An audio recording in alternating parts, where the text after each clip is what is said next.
नमस्कार दोस्तों, रिसेंटली एक मूवी का ट्रेलर आया है, शेम बहादुर। यह मूवी भारत के वीर पुत्र शेम मानेकशॉ की जीवनी के ऊपर आधारित है। तो दोस्तों, आज के सेशन के अंदर हम लोग डिस्कस करने वाले हैं भारत के पहले फील्ड मार्शल शेम मानेकशॉ की जीवनी के ऊपर। तो कहानी शुरू होती है अप्रैल 1914 से।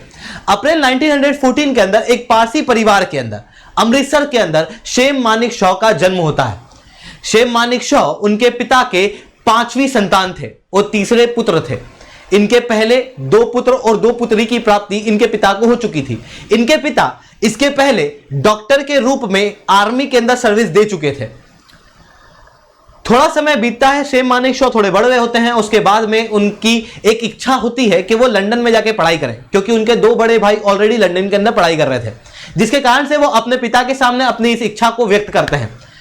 बट उनके पिता का कहना यह होता है कि ऑलरेडी 2 पुत्र लंदन के अंदर पढ़ रहे हैं, खर्चा पहले ही बहुत ज्यादा है। ऐसी कंडीशन के अंदर वो शेम मानेकशॉ को लंदन के अंदर जाने से मना कर देते हैं, जिसके कारण से शेम मानेकशॉ उनके पिता से थोड़ा नाराज हो जाते हैं।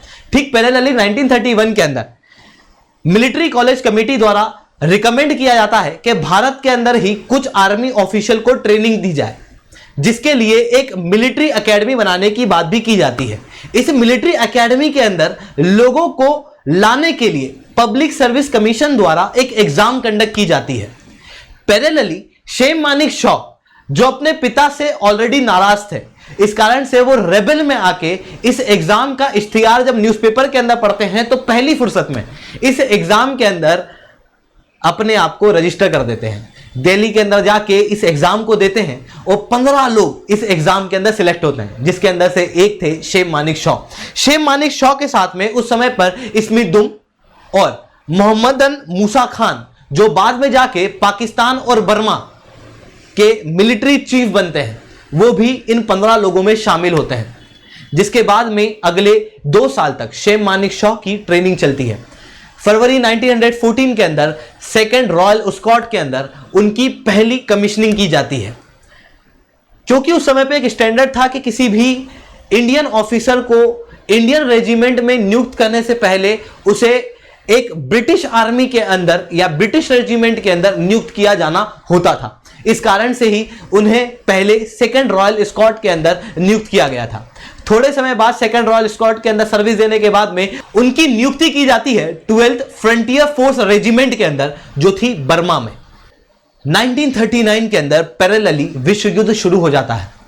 जापान एशिया के अंदर बहुत पावरफुल पावर के रूप में उभर के आता है और बर्मा के अंदर 1942 के अंदर जापान एंटर करता है। युद्ध चलता है। इस युद्ध के अंदर शेम मानेकशॉ भी लड़ते हैं। शेम मानेकशॉ बहुत बहादुरी से युद्ध लड़ते हैं और ठीक उसी समय उन्हें एक गोली लग जाती है। उनकी युद्ध करने की शैली को एक ब्रिटिश ऑफिसर अपनी नजरों से देखते हैं और वो उनके युद्ध करने की शैली को देखते हुए एकदम हक्का बक्का रह जाते हैं कि कोई आदमी इस तरीके से युद्ध कैसे लड़ सकता है। गोली लगने के कारण शेम मानेकशॉ घायल हो जाते हैं।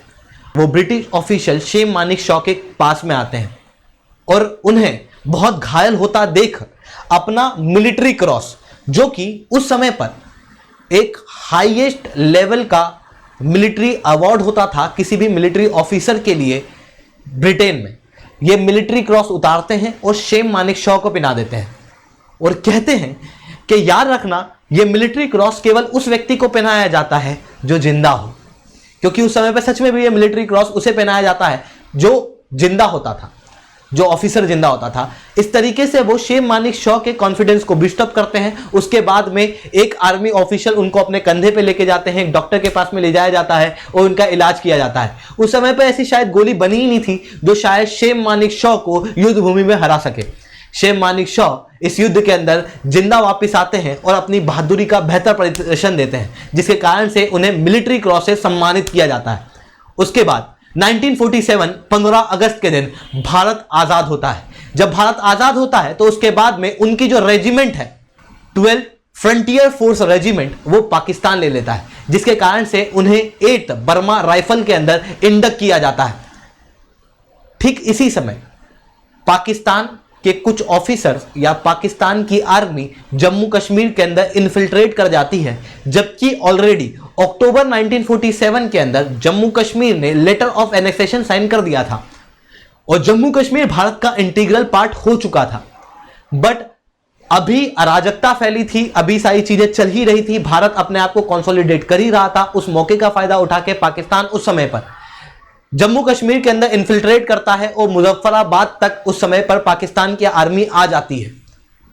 उस समय पर एयर सर्वेलेंस करते हैं शेन मानेकशॉ और भारतीय आर्मी को उस समय पर रिकमेंड करते हैं कि अभी सही समय है भारतीय सोल्जर को जम्मू कश्मीर के अंदर एयरलिफ्ट किया जाए, नहीं तो अगर अभी से लेट करेंगे तो शायद जम्मू कश्मीर भारत के हाथ से चला जाए।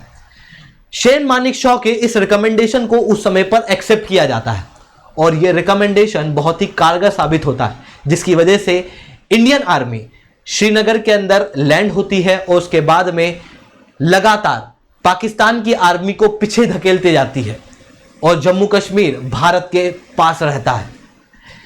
शेन मानेकशॉ की ये कुछ बहुत ही इंपॉर्टेंट अचीवमेंट थी, बट शेन मानेकशॉ की जो मेन गाथा है जिसके लिए वो जाने जाते हैं वो शुरू होती है 1971 के अंदर। 1971 तक आते आते भारत और साउथ एशिया के अंदर एक अलग पॉलिटिक्स चल रही थी, जहां पर भारत के आसपास एक वेस्ट पाकिस्तान था और एक ईस्ट पाकिस्तान था। जो आज बांग्लादेश देखने को मिलता है वो उस समय में बांग्लादेश नहीं था बल्कि ईस्ट पाकिस्तान था, जहां पर बंगाली स्पीकिंग मुस्लिम रहा करते थे। वहीं वेस्ट पाकिस्तान के अंदर उर्दू स्पीकिंग मुस्लिम्स हम लोगों को देखने को मिलते थे। उर्दू स्पीकिंग मुस्लिम्स का ही सारा बोलबाला था वेस्ट और ईस्ट पाकिस्तान के अंदर।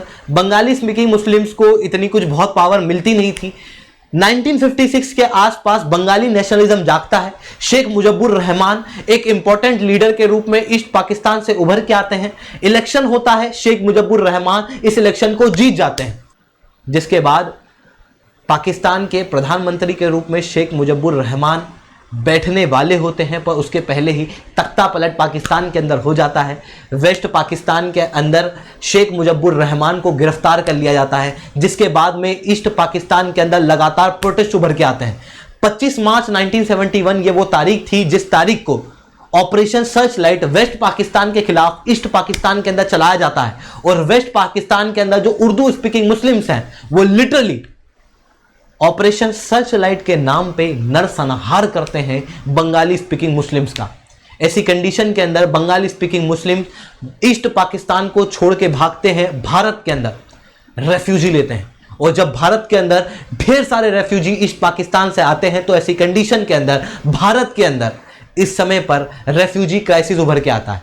1971 के अंदर इस समय पे भारत की प्रधानमंत्री थी इंदिरा गांधी। इंदिरा गांधी इस समय पर एक कैबिनेट मीटिंग बुलाती हैं। इस कैबिनेट मीटिंग के अंदर भारत के वीर पुत्र शेन मानेकशॉ को भी बुलाया जाता है और कहा जाता है कि हमारी आर्मी क्या तैयार है ईस्ट पाकिस्तान को लिबरेट कराने के लिए। महीना था अप्रैल 1971 का। इस समय पर शेन मानेकशॉ इंदिरा गांधी को क्लियरली कहते हैं कि अभी अगर युद्ध छेड़ेंगे तो भारत निश्चित ही युद्ध हार जाएगा। इसके 3 कारण उन्होंने बताए। पहला कारण कि अभी गर्मी का समय है, लगभग मॉनसून आने वाला है और मॉनसून के समय पर बंगाल के अंदर जो नदियां हैं वो एकदम उफान पे होती है, जो इंडियन आर्मी को मूव करने में काफ़ी प्रॉब्लमेटिक साबित होगी। नेचुरल फोर्सेस भारतीय आर्मी के खिलाफ खड़ी हो जाएंगी बांग्लादेश के अंदर या कहूँ ईस्ट पाकिस्तान के अंदर। दूसरा कारण ये था कि ये गर्मी का समय था जिसके कारण से हिमालयन पासेस के अंदर बर्फ कम थी। ऐसी कंडीशन के अंदर जब ईस्ट पाकिस्तान पे अटैक किया जाएगा वेस्ट पाकिस्तान के खिलाफ, यानी कि पाकिस्तान के खिलाफ अटैक किया जाएगा, तो उस समय पर चाइना जो है वो ऊपर से भारत के खिलाफ अटैक कर सकता है और इस केस के अंदर इंटरफेयर कर सकता है। ऐसी कंडीशन के अंदर यह समय बिल्कुल भी सही नहीं होगा।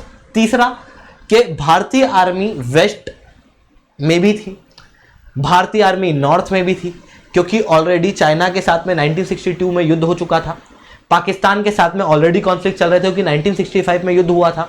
ऐसी कंडीशन में भारतीय आर्मी अलग अलग जगह बिखरी हुई थी। इन पूरी आर्मी के इंपॉर्टेंट ऑफिसर्स को ईस्ट पाकिस्तान की तरफ लेके आना अपने आप में इमीडिएटली एक चैलेंजिंग इशू था। जिसके कारण से शेम मानेकशॉ कहते हैं कि अगर आपको युद्ध जीतना है तो मेरे को थोड़ी ऑटोनॉमी दो, ताकि मैं प्रॉपर रूप से प्लानिंग कर सकूं, सही समय पे युद्ध किया जाएगा और ये युद्ध हम ही जीतेंगे। इंदिरा गांधी शेम मानेकशॉ को ऑटोनॉमी देती हैं। अप्रैल से दिसंबर के बीच में प्लानिंग चलती है दो अलग अलग तरफ। एक तरफ तो इंदिरा गांधी इंटरनेशनल लेवल पे पॉलिटिक्स खेलते हुए वेस्ट पाकिस्तान के ऊपर प्रेशर बनाती हैं और हर प्लेटफॉर्म पे जाके पाकिस्तान को क्रिटिसाइज करती है ऑपरेशन सर्चलाइट को लेके। इतना ही नहीं, इसी समय पर इंदिरा गांधी रशिया के साथ में फ्रेंडशिप ट्रीटी भी साइन कर लेती हैं।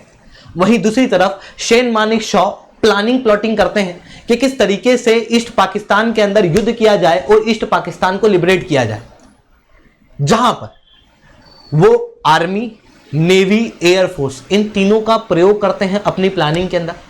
इसके अलावा उस समय पर ईस्ट पाकिस्तान के अंदर ही बंगाली स्पीकिंग मुस्लिम्स ऑलरेडी वहां की आर्मी के खिलाफ विरोध कर रहे थे और एक मुक्ति वाहिनी नाम की सेना जो है वो उन्होंने बनाई हुई थी। इस समय पर शेम मानेकशॉ ईस्ट पाकिस्तान के अंदर मुक्ति वाहिनी को हथियार सप्लाई करते हैं। इवन भारतीय आर्मी के द्वारा मुक्ति वाहिनी को ट्रेनिंग कराई जाती है ताकि वो ईस्ट पाकिस्तान के अंदर जितने भी पाकिस्तानी सोल्जर्स हैं उनकी नाक में दम कर दें, उनके इंफ्रास्ट्रक्चर खराब कर दें, उनकी सप्लाई चेन के ऊपर गड़बड़ कर दें।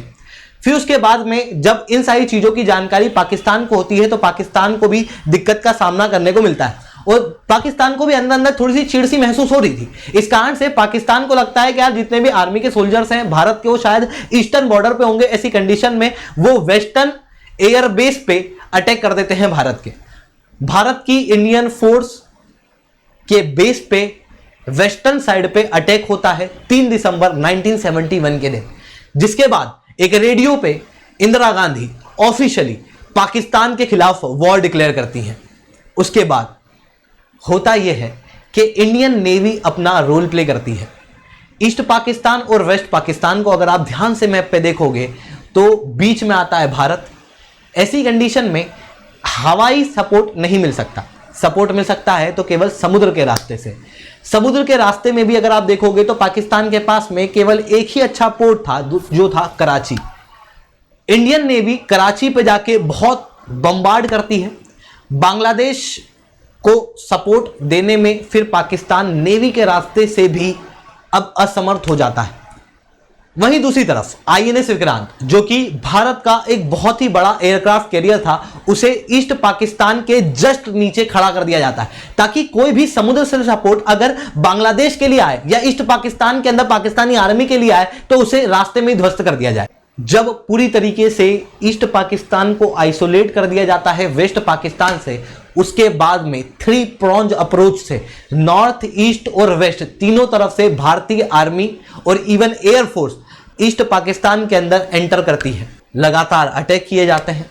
11 और 15 दिसंबर को field marshal Sam Manekshaw announce करते हैं पाकिस्तान के अंदर, या कहूं वार्निंग देते हैं पाकिस्तान को कि आपको सब दूर से घेर लिया गया है, आप पूरी तरीके से आइसोलेट हो चुके हो।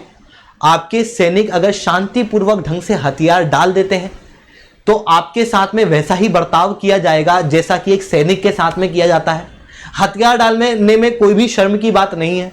अदरवाइज बंगाल के खुद के लोग यानी कि ईस्ट पाकिस्तान के खुद के लोग और इंडियन आर्मी, इंडियन एयरफोर्स आपके खिलाफ खतरनाक रूप से अटैक करेगी। यूएनएससी से थोड़ी सी उम्मीद उस समय में पाकिस्तान को होती है, पर मैंने बताया कि ऑलरेडी रशिया के साथ में भारत ने ट्रीटी साइन कर दी थी। ऐसी कंडीशन में यूनाइटेड नेशन सिक्योरिटी काउंसिल के अंदर भी कोई प्रॉपर सपोर्ट पाकिस्तान के लिए नहीं आता है। ऐसी कंडीशन में सब रास्ते ईस्ट पाकिस्तान के लिए बंद हो चुके थे, नेवी रूप से भी, एयर रूप से भी।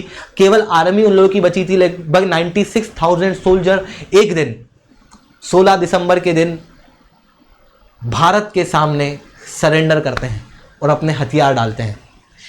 ये जो पूरी प्लानिंग होती है ईस्टर्न साइड की, ये जो पूरी 3 प्रोंज अप्रोच थी, उसे प्लान तो करते हैं शेम मानेकशॉ, पर उसे ग्राउंड लेवल पे इंप्लीमेंट करती है ईस्टर्न कमांड, जिसके कमांडर उस समय पे होते हैं जगजीत सिंह अरोरा। और इस फोटो के अंदर आप देख सकते हो जगजीत सिंह अरोरा के साथ में मिलकर पाकिस्तान के आर्मी चीफ एक साइन करते हैं और अनकंडीशनल रूप से भारतीय आर्मी के सामने सरेंडर कर देते हैं, जिसके बाद में बांग्लादेश को आज़ाद किया जाता है। और बांग्लादेश जब आज़ाद होता है तो उसके अंदर सबसे इंपॉर्टेंट रोल कोई प्ले करता है तो वो थे शेन मानेकशॉ। इवन इस समय पे जो प्रिजनर ऑफ वॉर थे पाकिस्तान के, जो भारत के पास में थे, उन प्रिजनर ऑफ वॉर से भी भारत के शेन मानेकशॉ मिलने जाते हैं और उनसे पूछते हैं कि कहीं आपके बेड के नीचे खटमल तो नहीं है, आपको प्रॉपर रूप से कंबल तो मिल रही है, आपके साथ में एक सैनिक जैसा बर्ताव तो किया जा रहा है, जिसके कारण से शेन मानेकशॉ की इज्जत न केवल भारतीय आर्मी बल्कि पाकिस्तान आर्मी भी करती है। इसके बाद 1973 के अंदर शेन मानेकशॉ रिटायर होते हैं। उन्हें फील्ड मार्शल का दर्जा दिया जाता है, जो अपने आप में आर्मी के अंदर एक सबसे ऊंची रैंक होती है, 5 स्टार रैंक होती है। जिसके बाद इन्हें पद्म भूषण, पद्म विभूषण से भी नवाजा जाता है। बट आज भी शेन मानेकशॉ को भारत रत्न नहीं मिला उनके इतने बड़े कंट्रीब्यूशन के बाद। इतिहास के अंदर आप देखोगे तो Indira Gandhi, Jawaharlal Nehru, Atal Bihari Vajpayee, however they are Bharat Ratna, इन लोगों को भारत रत्न मिला है। जबकि एक ऐसे व्यक्ति जिन्होंने हमारी बॉर्डर की रक्षा की, जिन्होंने जम्मू कश्मीर के अंदर 1948 के युद्ध के अंदर एक बहुत इंपॉर्टेंट रोल प्ले किया, जिन्होंने 1971 का पूरा युद्ध प्लान किया और भारत का डंका पूरे विश्व के अंदर बजाया, 13 दिन के अंदर बांग्लादेश को लिबरेट करके दिखाया, उन्हें आज तक भारत रत्न नहीं मिला। तो क्या ये भारत रत्न केवल पॉलिटिकल लीडर्स के लिए है? क्या ये मिलिट्री लीडर्स के लिए नहीं है? ये सवाल आज भी इस देश के अंदर गूंज रहा है। और अगर आपको भी लगता है कि शेन मानेकशॉ भारत रत्न डिजर्व करते हैं तो नीचे कमेंट के अंदर लिख के बिल्कुल से बताइएगा। दोस्तों आज के लिए इतना ही रखते हैं। लेक्चर अच्छा लगा हो तो लाइक करना, लेक्चर बहुत अच्छा लगा हो तो नीचे SRC10 कमेंट करना। Unacademy. Let's crack it.